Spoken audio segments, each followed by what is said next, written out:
Sa kulungan ang bagsak na isang construction worker na may kasong rape at RA 7610 matapos maaresto ng Gihulngan City PNP sa Barangay Poblasyon, Gihulngan City, Negros Oriental. Kinilala ni Police Lieutenant Colonel Ronnie L. Failoga, Chief of Police ng Gihulngan City Police Station, Negros Oriental Police Provincial Office, ang construction worker na suspect na si Eldilin, 39 anyos at residente ng Sitio Colasi, Barangay Buena Vista, Gihulngan City, Negros Oriental. Bandang 9:40 na umaga na ikinasa ng kapulisan ang manhunt operation na nagresulta sa pag-aresto ng suspect sa bisa ng warrant of arrest para sa kasong paglabag sa RA 83530 rape at RA 7610. Ang kasong rape ay walang rekomendadong piyansa habang ang kasong paglabag sa RA 7610 ay may 180,000 na rekomendadong piyansa. Kasalukuyang nasa kustodiya ng Gihulngan City Police Station ang suspect habang pinagbibigay alam sa korte ang pagkahuli nito. Patuloy po tayo dito sa Gihulngan City Police Station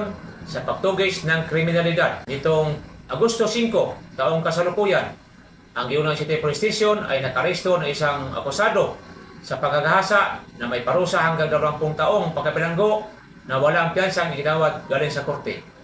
Paalala lang po sa lahat na maiwas sa mga malalaswang gawain upang maiwasan rin ang paghantong sa ganitong krimen. Maraming salamat po mula sa inyong abang lingkod, Police Lieutenant Jerome Dilara. Magandang araw sa inyong lahat. Ako, si Police Colonel Ronan Rodriguez Clarabal, ang inyong Provincial Director sa Negros Oriental Police Provincial Office. Lubos akong nagpapasalamat sa sipag at dedikasyon ng ating kapulisan at sa walang sawang suporta ng taong bayan ng Negros Oriental.